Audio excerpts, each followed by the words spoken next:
Olá, pessoas. Olá, seguidores do canal Raciocínios Espíritas. Estamos aqui mais uma vez no quadro fixo do canal, que é o estudo dirigido do livro Opinião Espírita. E chegamos aqui hoje ao capítulo 17, né?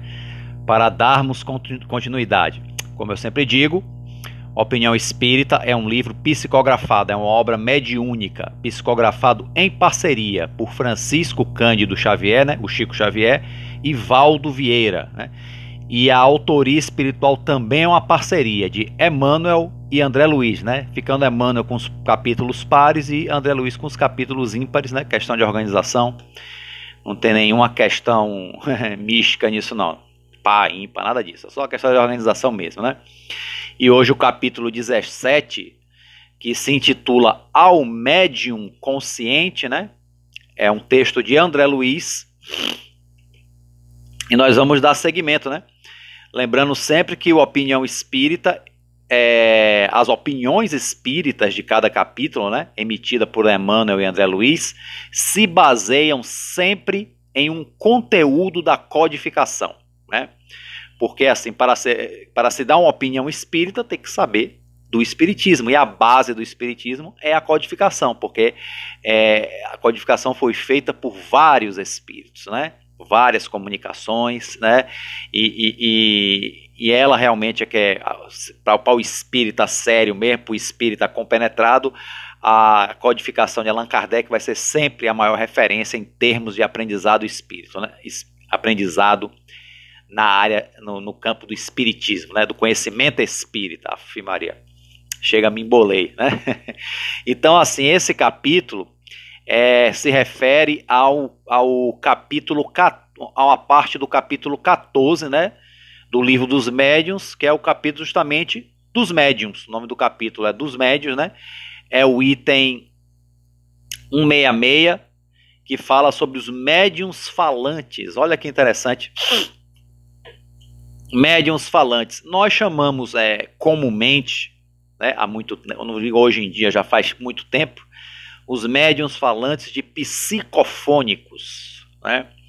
Como, por exemplo, tem a psicografia, que é a escrita, né, que o espírito se utiliza, né, da escrita através de um médium psicógrafo para nos transmitir, né, o seu pensamento, as suas mensagens. No caso do médium falante, usa a voz, como diz Kardec aqui, né? Ele usa a voz, usa as palavras, né? O médium falante ou psicofônico, né? Do aparelho fonador, né? Antes de mais nada, muitas pessoas chamam esse médico... aliás, não vou falar isso agora não, vou falar isso mais na frente, quando a gente chegar no texto de André Luiz, né? Então, assim, basicamente não é um texto muito grande, que ele fala sobre os médiuns falantes, né? Mas que Allan Kardec esclarece aqui que normalmente nas comunicações com os ditos médiuns falantes, o médium muitas vezes não tem nem consciência do que está falando, porque existe, né, o médium consciente e o médium inconsciente, né? Tem isso para psicografia, mas tem isso também para a psicofonia, né? Então, às vezes o médium entra em transe, dá a comunicação e depois volta do transe. Há outros médiuns que ficam conscientes, mas as ideias que lhe vêm, né, as palavras, as ideias são totalmente estranhas. E ele ele dá vazão à fala do espírito de uma forma praticamente automática. Vai falando. Há outros médiuns que não, né? Há outros médiuns que eles captam a ideia do espírito e vai falando, né? Vamos dizer que aí seria um trabalho a dois, vamos dizer assim, entre o médium e o espírito. Então depende muito aí do grau de mediunidade, do grau de desenvolvimento de mediunidade de cada médium. É isso? Mas, invariavelmente, quando se dá uma comunicação de um ser espiritual estranho ao médium, né, esse é o fenômeno mediúnico, o médium falante geralmente se exprime sem ter consciência do que diz e muitas vezes diz coisas completamente estranhas às suas ideias habituais, aos seus conhecimentos e até fora do alcance da sua inteligência. Então, às vezes, até na mediunidade consciente, né, que o médium está ali acordado, mas vem coisas que realmente estão fora do seu alcance. Ele começa a falar coisas que realmente não são suas. E está aí, então, atestado, né, o intercâmbio mediúnico. Né? E aí ele completa aqui Kardec. Embora se ache perfeitamente acordado em estado normal, raramente guarda a lembrança do que diz. Né? Raramente. Muitas vezes às vezes até lembra, quando termina o trabalho mediúnico, ele até lembra, tá uma coisa mais fresca na mente, mas com o tempo vai diluindo, né? Vai se diluindo. Eu sei porque eu sou médium psicofônico, né? E eu sou psicofônico consciente, eu sou um médium falante consciente. Então eu falo as coisas que me vêm, né, pelo intercâmbio dos espíritos, mas quando o trabalho mediúnico termina, a maioria das coisas eu esqueço. E muitas vezes são outros que me lembram. Eu lembro que falo, aí quando me lembra, aí bate na memória, claro. Quando a pessoa me lembra assim, me faz lembrar, não é? Não é uma amnésia. Mas como não são ideias minhas, eu não fixo, a não ser que a comunicação tenha a ver com questões pessoais. Aí é outra história. É isso aqui, Kardec nem toca nesse assunto, mas aí já é outro papo, né? Mas invariavelmente não é assim. Ok? Então o médium falante é o médium psicofônico, né? Tem muitas mensagens que vêm via psicofônica. Veja que Divaldo Franco, quando faz as palestras de final de ano, né, de Natal, invariavelmente ele dá sempre a comunicação psicofônica no final, né? Normalmente do espírito Bezerra de Menezes. Você vê que o intercâmbio mediúnico dele é um intercâmbio, sabe? Eu não vou dizer perfeito, que não há perfeição, mas é um intercâmbio bem assim, bem sintonizado, tanto que a face de Divaldo Franco muda, né? Você vê que a face dele parece que é a face de... Ele não muda o rosto, é o rosto dele, só que com expressões de como se fosse realmente outra pessoa. A voz dele muda, né? A voz, você vê... o médium psicofônico bem desenvolvido, você vê a coisa mais diretamente na voz, que o médium adquire até a voz parecida com a do espírito comunicante. Parecida. E veja que Divaldo Franco fica com a voz realmente diferente, né? Vamos dizer que eu não conheço a voz do Dr. Bezerra, mas provavelmente a voz do Dr. Bezerra de Menezes, né? Você vê que o intercâmbio mediúnico com ele é bastante afinizado, né? E você vê que ele muda as feições e muda a voz, aí vai realmente do grau de mediunidade de cada médium. E outra coisa, a mediunidade, ela não é uma coisa assim, sempre instantânea, né? Tem gente que já nasce com a mediunidade aflorada, por exemplo, o caso de Chico Xavier, né? Você vê, acho que de Divaldo Franco também, mas tem outros de mediunidade que vão se desenvolvendo, vão através do trabalho, da perseverança, do estudo. Você vê que a mediunidade ela vai se desenvolvendo. Uma pessoa dá uma comunicação, no caso aqui, médio-falante, psicofônica, já é com uma certa dificuldade, há o intercâmbio mediúnico, mas a pessoa tem a dificuldade de transmitir a mensagem. Mas com o tempo, com a perseverança, com o trabalho, isso vai melhorando, até que pode chegar um dia da pessoa dar a comunicação assim, quase perfeita, como se fosse o espírito em pessoa falando, né? Então, essas questões variam muito de pessoa para pessoa, mas através realmente do estudo e do trabalho perseverante, né, da boa vontade, a mediunidade também pode melhorar, a mediunidade também evolui, né? Então, Emmanuel não, no caso agora é André Luiz, né, vai pegar essa parte aqui o item 166, que está no capítulo 14 do Livro dos Médiuns, que é o capítulo dos médiuns, né? E vai falar sobre o médium consciente. O capítulo aqui 17 é o médium quer dizer, é um recado ao médium consciente. Porque um médium inconsciente, gente, é mais fácil. Por exemplo, eu poderia entrar num transe, apagar, e aí o espírito vai, se utiliza das minhas cordas vocais e... Se é que... quando começar o texto aqui eu vou fazer uma ressalva, né? Então o espírito vai, se utiliza das minhas cordas vocais e passa a mensagem. Aí depois eu acordo, volto. Né? O médium inconsciente, inclusive o médium inconsciente, o próprio Kardec aponta que é aquele que é a melhor ferramenta que prova a veracidade da existência dos espíritos. É a melhor porque assim, como não há interferência direta da mente do médium, o espírito fala livremente, então ali o fenômeno mediúnico ele eu não vou dizer 100%, né? Mas ele é ele é perfeitamente autêntico, vamos dizer assim, né? Porque o espírito ali tem a fala livre ou a escrita, né?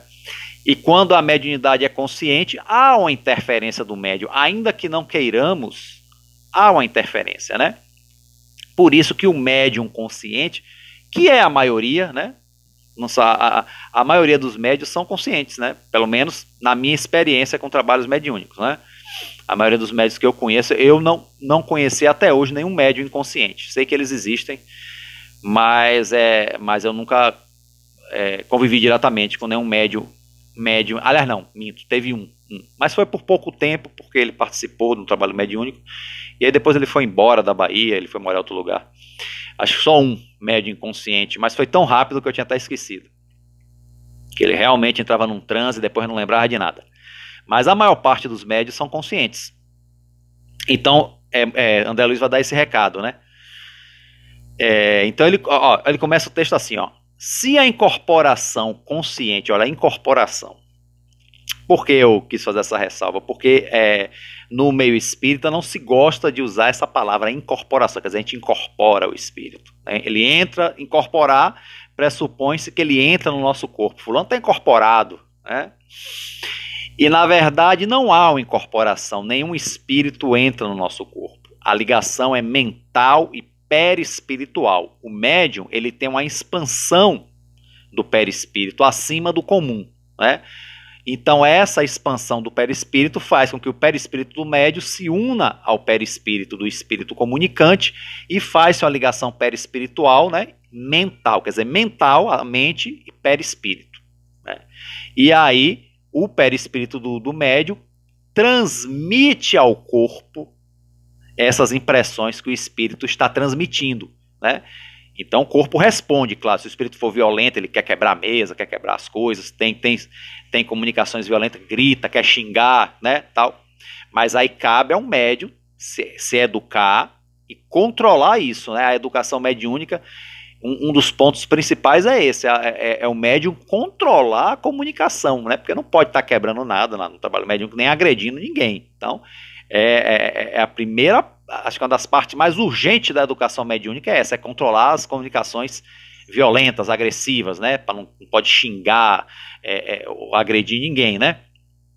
Então, isso é transmitido. Por isso que o corpo é tipo vamos botar assim, uma comparação meio tosca, mas vou dizer, o corpo é tipo uma marionete do espírito, né? Então, o perispírito médium recebe aquelas impressões e aí transmite ao corpo, mas não há incorporação, né? Mas comumente algumas pessoas usam o nome incorporação porque dá um entendimento melhor. Quando eu falo para alguém, não, porque eu sou médium de psicofonia. O que é isso? Tem gente que não sabe o que é. Ela fala, incorporação. Aí todo mundo sabe. Aí se usa esse termo, né? E o próprio André Luiz vai usar esse termo aqui no texto, mas para ampliar o nosso entendimento. Mas não há, não toma o nosso corpo, né? O médium só perde o controle do corpo quando é aquela obsessão, um processo obsessivo, né? Que é o obsessivo mais grave, né? Que inclusive é vislumbrado aqui na codificação por Kardec, no livro dos médiuns, que é o processo de possessão, né? Que é um processo obsessivo muito, muito difícil, muito sofrido, e que a pessoa ela é tão vinculada ao espírito obsessor por erros do passado que acaba sendo controlada totalmente pelo espírito obsessor, né? Por isso que chama, ele perde realmente o controle e aí muitas vezes até o controle do próprio corpo, né? Tem médios que realmente tem pessoas com esse processo obsessivo que até fazem coisas terríveis, se machucam e tudo, né? É um processo terrível, mas isso aí é outro assunto. Mas é importante chamar a atenção. Então André Luiz diz assim: se a incorporação consciente é o campo da atividade que o Senhor te confia, na prática mediúnica, encontras em verdade a perseverança como sendo o maior imperativo de apoio e a dúvida sem proveito por maior perigo. Por quê? Muitas vezes, como nós somos conscientes, nós achamos muitas vezes que as coisas que nós estamos falando durante o transe mediúnico são da nossa cabeça mesmo, que não tem espírito nenhum, né? E a gente duvida. Duvidar é saudável, quando é uma dúvida útil, que nos leve ao estudo, mas a Adeluz está falando aqui a dúvida sem proveito. Duvidar só por duvidar. Não, não é e pronto. E não é bem assim, né? Como eu disse, o intercâmbio mediúnico, ele progride, ele evolui. Então nem todo médium já nasce, vamos dizer, entre aspas, pronto, né? É com o tempo, como ele falou aqui, com perseverança, é o maior imperativo, né? E o Kardec também fala, né, que os trabalhos mediúnicos sérios de intercâmbio com os espíritos é um trabalho de perseverança, de paciência, que os espíritos não estão à mercê da nossa vontade, né? Para haver comunicação mediúnica tem que haver espírito, se nenhum espírito quiser vir, né? Então o caso aqui é ter a perseverança e quando realmente vier alguma ideia, a gente saber elevar o pensamento, saber realmente se entregar ao trabalho de uma forma útil, né? E evitar as dúvidas inúteis, né? Sobre que isso aí, em vez de ajudar a desenvolver essa mediunidade, vai atrasar, vai estagnar. Então, perseverança e evitar as dúvidas inúteis. Se realmente vê que não há mediunidade ali na pessoa, tudo bem, não há mediunidade, você pode fazer outras atividades aqui no campo mediúnico, pode ficar na vibração, pode ser o passista, pode ser o doutrinador, né? E por aí vai.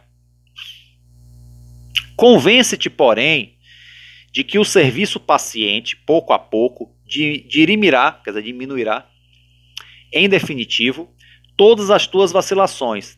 Que eu já falei antes, né? Como Kardec diz, eu repeti, né? A perseverança, a paciência vai desenvolver, vai diminuir as dúvidas cada vez mais. Eu lembro que eu passei muito por essas questões, por essas, né? Eu resisti muito à questão da mediunidade, porque como a mediunidade ela é consciente e eu não tenho assim a visão clara, né? O que eu vejo é muito dentro da minha cabeça, eu tomava por conta de coisas da minha cabeça, possíveis alucinações, e pode ser realmente, a gente tem que ser vigilante, mas não pode jogar tudo nesse campo, né? A gente tem que saber observar, orar, se concentrar e observar, como diz Kardec, o Espiritismo é uma ciência de observação, e aí ver o que acontece, deixar a coisa, aflorar a coisa. Quando eu entrei nesse caminho, aí a mediunidade começou, né, paulatinamente a se desenvolver, a crescer e tudo mais, né? Então, e às vezes acontece, no meu caso, acontece muito dela sumir, porque os espíritos já falam, nos dizem, se julgarem que a mediunidade deve ser interrompida, eles interrompem, né? Quer dizer, eu já teve caso da minha capacidade mediúnica ser interrompida. Interrompeu, ótimo, também não questiono, né? Até agradeço, porque se interrompeu foi por um bom motivo. Eu agradeço, graças a Deus e pronto, né? A gente tem que entender que o telefone, como diz Chico Xavier, o telefone é de lá para cá, não é o que a gente quer. A mediunidade é uma coisa que depende dos espíritos. Por isso que tem muito médium aí que acaba indo para mistificação, para o charlatanismo, achando que pode, né, controlar a mediunidade, o fenômeno mediúnico ao seu bel prazer, e não é bem assim, né? Primeiro, os espíritos não vêm a seu bel prazer, e se algum vier, vem um zombeteiro para causar confusão, né? Bom, aí André Luiz continua. Ser persistente no dever a cumprir e dias virão nos quais distinguirá em ti, de forma irretorquível, a legitimidade do fenômeno através de provas simples e várias. Quer dizer, se você realmente for persistente, perseverar no serviço, um dia virá em que a sua mediunidade estará tão clara que você vai poder ver a legitimidade do fenômeno, ver que é legítimo realmente que você está tendo um intercâmbio mediúnico, né? Distinguirá de forma irretorquível, quer dizer, sem dúvida, o fenômeno através de provas simples. Aí ele distingue aqui algumas provas, né, que vai nos mostrar que o fenômeno mediúnico em nós está sendo legítimo, né? Ele dá aqui 10 provas, 10, né? Então vamos ver. A primeira: manifestações por teu intermédio de personalidade que desconheces, identificadas por outros participantes da sessão. Quer dizer, as próprias pessoas vão ver que aquilo que você está ali falando não é você. Não, isso não pode ser você, você não fala isso, você não tem essas ideias.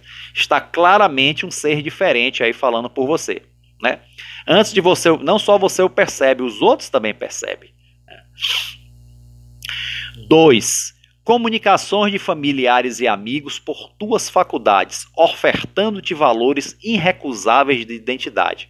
Agora, cuidado com a ansiedade com isso. Muita gente, quando se descobre médium, quer de todo jeito atrair parentes e familiares queridos para o intercâmbio mediúnico. E não é assim, né? Como eu disse, o telefone é de lá para cá. Então, se tiver que acontecer, ótimo, virá naturalmente. Isso é uma coisa que não pode forçar, mas pode acontecer. Comigo aconteceu uma vez, né? Uma vez só, e para mim já foi o suficiente. Se não tivesse acontecido, né? Também não. E aconteceu não foi nem pela minha mediunidade, foi a mediunidade de outra pessoa do trabalho. Eu somente observei e conversei, que aí fiz mais às vezes do doutrinador, né? Mas não foi nem uma doutrinação, eu conversei, né? Tive assim, foi uma conversa rápida, mas coisa que me deixou muito feliz, né? Mas foi uma vez só e desde o início eu já sei que o trabalho mediúnico não tem esse viés, essa obrigação. Se acontecer, ótimo, mas se não acontecer é porque realmente é melhor que não aconteça. Então, vamos ter paciência e ver se realmente a possibilidade acontece. E acontece muitas vezes, né? 3. Ocorrências de sensação íntima na abordagem inicial desse ou daquele manifestante que, para a tua surpresa, irrompe o transe, afasta-se e comunica-se incontinente por outro médio na mesma reunião, revelando as mesmas ideias e o mesmo tom emocional que experimentas momentos antes. Isso aí acontece muito, né? Às vezes eu estou aqui, eu vou passar uma comunicação, vem todas as ideias na cabeça do espírito, mas de repente não se comunica por mim. Outro médio se comunica e passa a comunicação. Aí eu falo, pô, isso tudo estava na minha cabeça antes de você falar. Isso já aconteceu muito, muito, né? E isso é bom que aconteça para manter a sintonia do grupo. Para manter a sintonia. Às vezes, assim, a mesma coisa está na cabeça não só de 2, até de 3, de 4. Isso aí que você comunicou estava na cabeça exatamente de todo mundo aqui. Ou seja, isso aí é mais uma prova, né, do intercâmbio mediúnico, né? E da sintonia. Diferenciação imediata de teus estados psicológicos antes e após a sessão, quando se verificam intercorrências de tensão e desafogo semelhantes à da atmosfera carregadas de força. Quer dizer, você percebe a mudança. Muitas vezes você entra no trabalho e você está com aquela, vamos dizer, com uma energia, vamos dizer, um pouco mais pesada. Porque os espíritos, muitas vezes você vai dar comunicação ao espírito sofredor, ao espírito obsessor, você sente aquelas impressões ruins, né? Mas depois que passa a comunicação, né, você se reequilibra e a má sensação vai embora, porque não é uma sensação real para você, é a sensação do espírito que você está captando, né? Isso faz parte. Então a educação mediúnica também nos ensina a conviver bem com isso, né? A fazer bem essa tarefa, convivendo bem também com essa intercorrência. Ok? 5. O teu próprio reajuste físico e moral, à medida que te consagras com pontualidade e devotamento às tarefas de cooperação com os benfeitores espirituais e de assistência aos sofredores desencarnados. Quer dizer, quando você realmente cumpre, né, os teus deveres, porque o trabalho mediúnico, gente, é um trabalho com os benfeitores espirituais, né, são eles os verdadeiros coordenadores. Quando a gente sintoniza com os benfeitores e cumprimos bem os nossos deveres junto a eles, então a gente percebe já claramente que a gente se ajusta muito bem física e emocionalmente e captamos a presença desses benfeitores, né? Mais um sinal do bom desenvolvimento da mediunidade. 6. Elevação do teu índice de lucidez mental. Olha, você começa, não é que você fica melhor do que os outros, não, né? Mas você cria uma certa lucidez, né? Pelo menos para aqueles assuntos específicos que são, né, da intercorrência mediúnica. É uma lucidez que normalmente a gente não tem, né? Elevação do teu índice de lucidez mental depois de certo tempo de trabalho em que se te rearticulam e limpam as energias do espírito pelo exercício constante do pensamento aplicado às boas obras. Quando a gente é compromissado mesmo, quando a gente realmente eleva o nosso pensamento e realmente nos dedicamos à boa obra, que é o trabalho mediúnico com Jesus, com os benfeitores espirituais, nós criamos uma lucidez mental melhor, né? Melhor, né? Que a gente fica o mais lúcido da Terra, não, mas a nossa lucidez melhora bastante, né? Se a gente mantém a sintonia realmente com um trabalho, nos aplicando bem ao trabalho mediúnico, sintonizando com os benfeitores, é por aí. 7. Manifesta claras vantagens espirituais auridas mecanicamente por parentes e companheiros, cuja autoria não podes reivindicar. Quer dizer, então você começa a ter ideias, né? Quando fala assim, vantagens espirituais, né? É que você começa a ter ideias que normalmente você não tinha, né?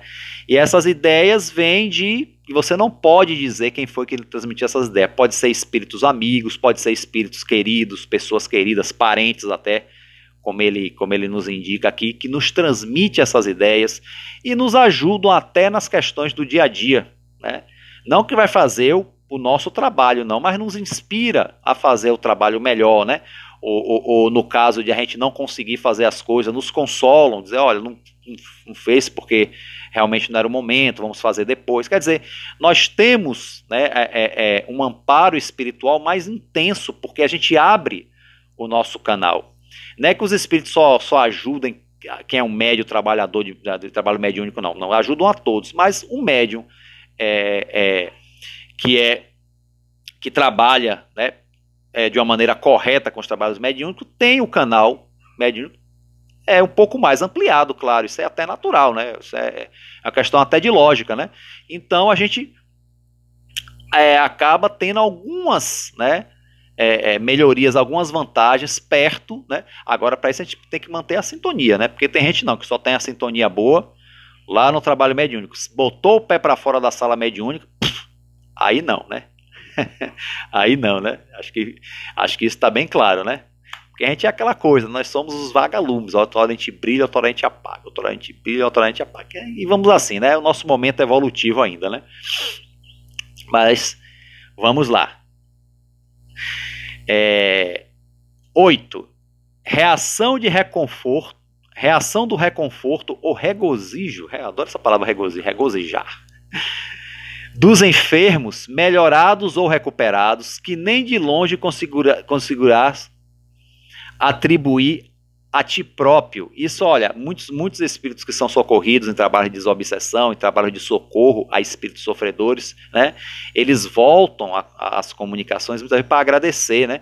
E a gente sente aquela boa energia. Então a gente busca boas energias com os espíritos benfeitores, mas a gente por várias vezes temos boas energias vindos dos espíritos sofredores. Olha que coisa. Por quê? Porque eles são socorridos e ficam gratos depois que estão reequilibrados, né? Alguns pedem até desculpa pela agressividade que compareceram, né, no intercâmbio mediúnico, já aconteceu, né? E aí nós realmente conseguimos. Agora é algo assim que é uma coisa muito, né, para a gente não se envaidecer por isso, não ficar feliz, óbvio, né, mas a gente saber que a gente tem que continuar, né, dentro da nossa linha, né, de trabalho. 9. Renovação a melhorias incontestáveis dos ambientes sociais e domésticos em que transitas, indiretamente beneficiados por teu concurso à desobsessão. Óbvio, quando a gente trabalha de forma séria, de forma realmente compenetrada no serviço da desobsessão, a nossa vida pessoal também consequentemente também é melhorada. Não é que a gente vai deixar de ter as nossas tarefas, as nossas provações, não, né? Não é isso não, a gente não ficamos seres especiais acima de todos, não. Mas há uma melhoria sim no ambiente da psicosfera, né? Quando a gente realmente sabe inclusive fazer a extensão dessas boas energias do trabalho mediúnico para a nossa vida comum, né?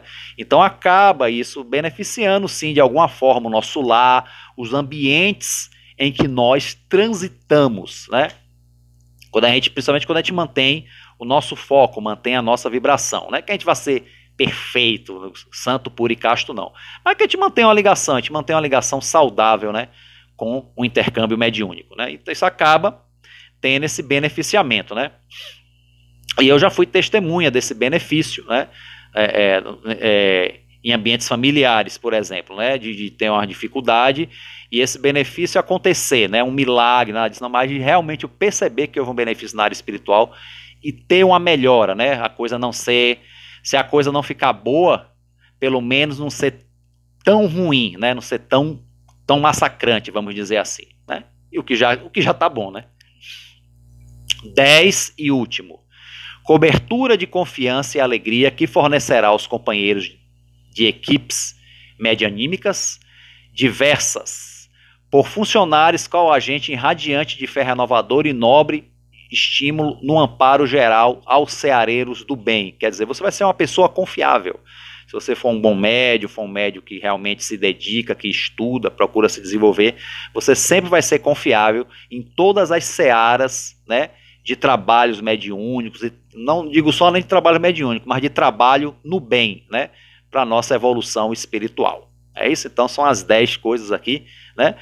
E aí, André Luiz, na outra linha, fala, analisa as tuas indagações, quer dizer, analisa as tuas dúvidas, né? Analisa. Você, médium falante, médium psicofônico, médium trabalhador da causa espírita, né? Médium que se coloca à disposição no serviço da desobsessão, né? Que é o trabalho mais abençoado que existe em termos de mediunidade, pelo menos psicofônica, né? A psicografia nos traz o livro mediúnico abençoado e a psicofonia nos traz mensagens bonitas também, mas traz também a promoção do socorro espiritual, que é muito importante.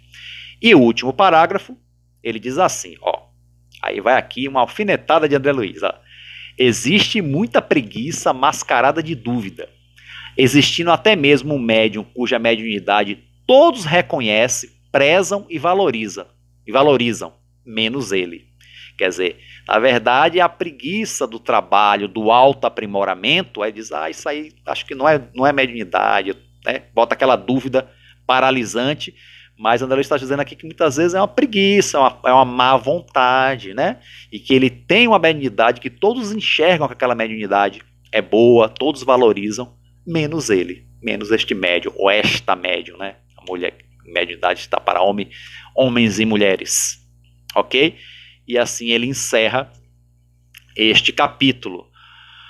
Ok, gente, é assim, por favor, não fiquem só com a minha leitura, fiz uma leitura, fiz a minha interpretação, por favor, peguem o livro Opinião Espírita, quem não tem um livro físico, tem em PDF na internet, dê uma lida nessa parte do livro dos médiuns, né, questão 166, e leiam o capítulo 17, o médium consciente, e também façam as vossas leituras e as vossas próprias considerações, viu?